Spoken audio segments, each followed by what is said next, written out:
Anak-anak, selamat pagi dan salam sejahtera bagi kita semua. Pagi ini kita akan belajar matematika dengan pokok bahasan pembulatan dan penaksiran pecahan. Ya, pembulatan pecahan ya, yang akan kita bulatkan adalah pecahan biasa dan campuran. Pembulatan pecahan biasa dan campuran ya, artinya mengubah pecahan biasa dan campuran ke bilangan bulat atau kesatuan terdekat ya. Bilangan bulat itu 1, 2, 3, 4, 5, 6 itu bilangan bulat atau satuan terdekat. Satuan 1, 2, 3, 4 itu satuan. Nah, dengan teknik menggunakan garis bilangan. Perhatikan contoh berikut ya. Kita akan bulatkan pecahan 5/6 ke satuan terdekat. Ingat, satuan itu berarti 1, 2, 3, 4, 5 dan seterusnya, itu satuan. Baik ya, pertama kita buat garis bilangan dulu. Ini garis bilangan. Kemudian garis bilangan ini karena di sini penyebutnya kita bagi jadi 6. 1, 2, 3, 4, 5, 6 dibagi menjadi 6 bagian. Jadi setiap bagian adalah 1/6 ya. 1/6, 1/6, 1/6 ini jadi kalau ditambahkan 1/6, 2/6, 3/6, 4/6, 5/6 atau 6/6. 6/6 itu 1. 6 dibagi 6 itu 1. Kita perhatikan posisinya 5/6 itu ada di sini. Nah, kita lihat gini, kalau ke sana itu 0, kalau ke sini 1. Lebih dekat kemana kalau berjalan? Ya. Oh, lebih dekat ke 1. Maka pecahan 5/6 kalau kita bulatkan ke satuan terdekat ya adalah 1, menjadi 1 bukan 0, karena kalau 0 terlalu jauh ya. Jadi saya ulangi, pecahan 5/6 lebih dekat ke bilangan 1, jadi 5/6 dibulatkan menjadi 1. Kita berikan contoh lagi, bilangan bulatkan pecahan 2/1/4 ke satuan terdekat. Ini pecahan campuran ya. Pecahan campuran itu terdiri dari bilangan bulat dan pecahan. Yang harus kita perhatikan adalah pecahannya saja ya. Pecahannya saja yang harus kita bulatkan dulu nih, pecahan nih. Nah, pecahannya kita 1 garis buat garis bilangan, 1 dibagi 4 karena penyebutnya 4. 1, 2, 3, 4. Posisinya di mana? Di sini letak posisi 1/4. Dekat ke, lihat ya, garis merah, dekat ke 0. Kalau yang biru ini kan jauh jalannya, masih jauh, maka dianggap 0. Nah, maka 2/1/4 itu sama dengan 2 ditambah 1/4 kan, ini pecahannya. Karena 1/4 lebih dekat dengan 0, maka kira-kira 2 ditambah 0. 1/4 ini 0 ya, maka 2 ditambah 0 sama dengan 2. Jadi pecahan 2/1/4 jika dibulatkan menjadi 2 ya. Jadi 1/4-nya hilang karena dianggap 0 ya. Kenapa dianggap 0? Karena tadi lebih dekat. Kalau umpamanya kita ambil contoh 2 3/4. Nah, 3/4 di sini lebih dekat dengan 1. Maka 2 3/4 berarti 2 ditambah 1. 2 ditambah 1 sama dengan 3. Maka kalau 2 3/4 itu dibulatkan menjadi 3. Nah, seperti itu. Nah, pembulatan pecahan desimal berikutnya. Pecahan desimal dapat dibulatkan ke satuan, persepuluhan, atau ke perseratusan terdekat.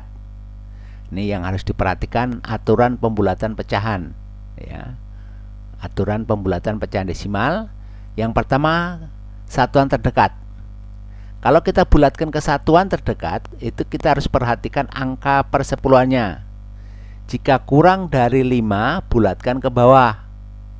Jika lebih atau sama dengan 5, bulatkan ke atas. Nah, apabila pecahan desimal itu akan kita bulatkan ke persepuluhan terdekat, perhatikan angka perseratusannya. Jika angka perseratusannya kurang dari 5, bulatkan ke bawah.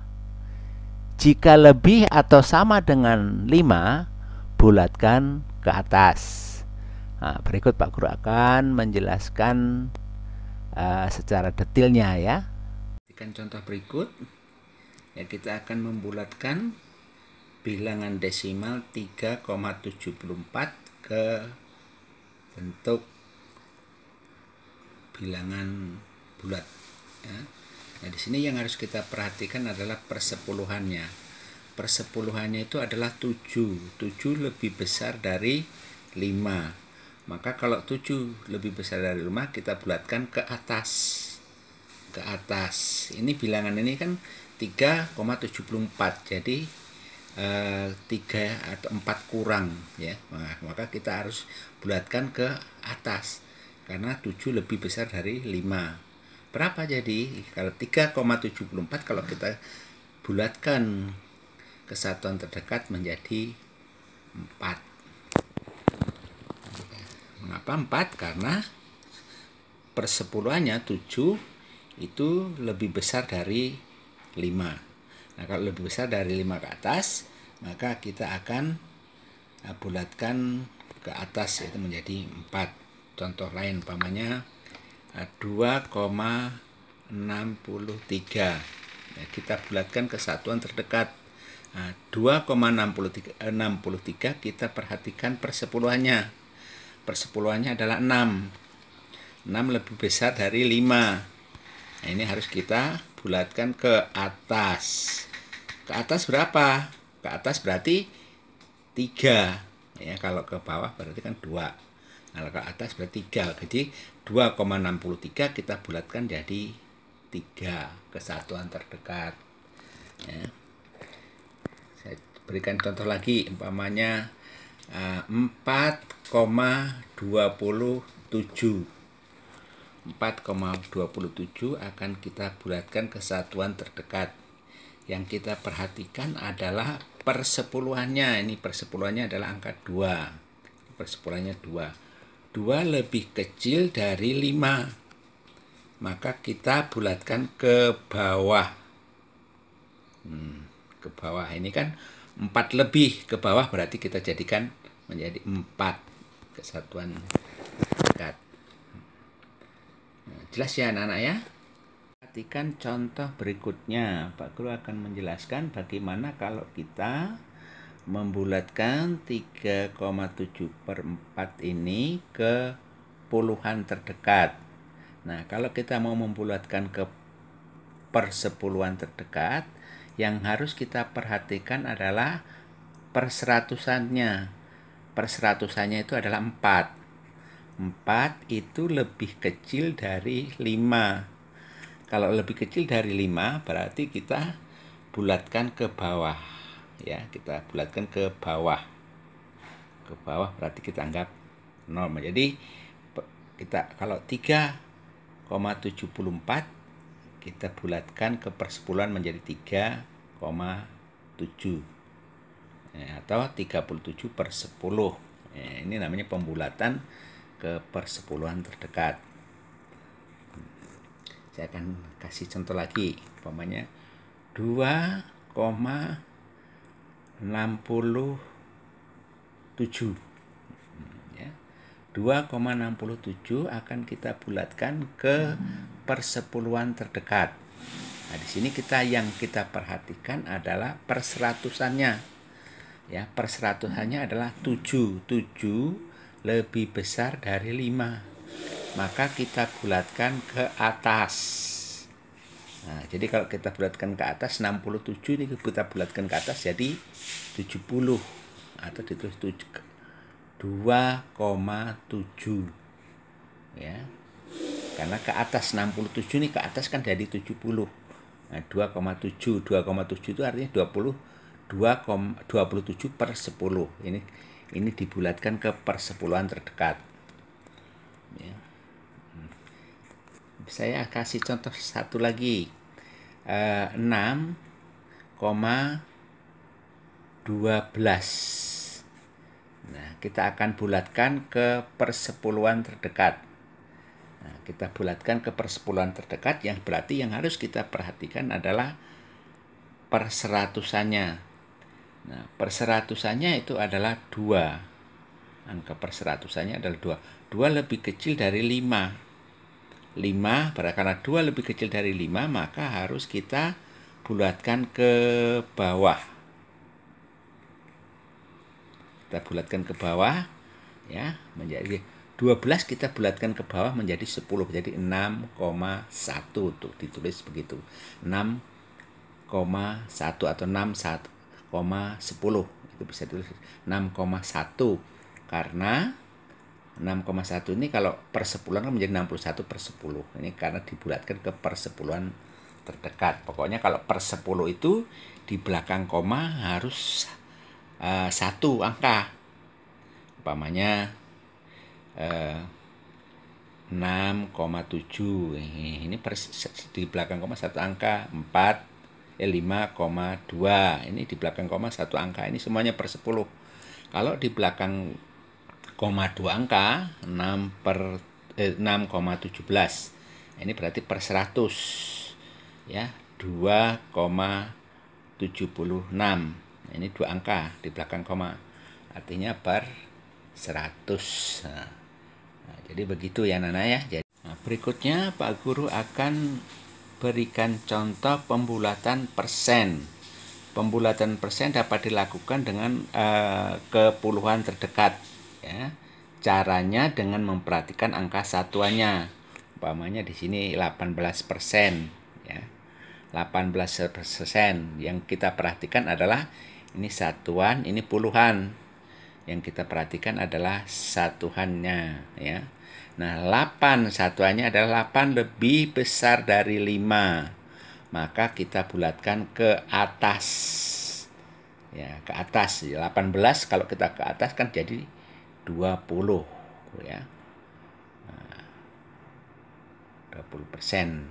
Ya, kita bulatkan ke atas 20%. Nah, kan gitu. Nah, contoh lagi umpamanya 73%. Nah, 73% akan kita bulatkan ya. Kita bulatkan ke puluhan terdekat ya. Puluhan itu kan 10, 20, 30, 40. Nah, puluhan terdekat ya kita perhatikan adalah satuannya 3.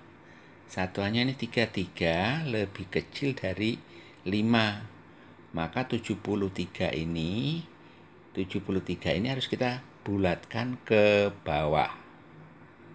Ke bawah berarti kalau ke atas kan 80, kalau ke bawah berarti 70. Dapatlah 70%. Ya. Sekali lagi saya akan berikan contoh umpamanya 45%. 45% kita akan bulatkan ke puluhan terdekat. Ingat, satuannya adalah 5. Ya, 5 itu sama dengan 5 kan gitu. Jadi nah, kalau sama dengan 5 atau lebih besar dari 5 itu ke atas. Ini enggak, kalau sama dengan 5 kita bulatkan ke atas. Jadi 45 kita bulatkan ke puluhan ke atas itu menjadi 50%.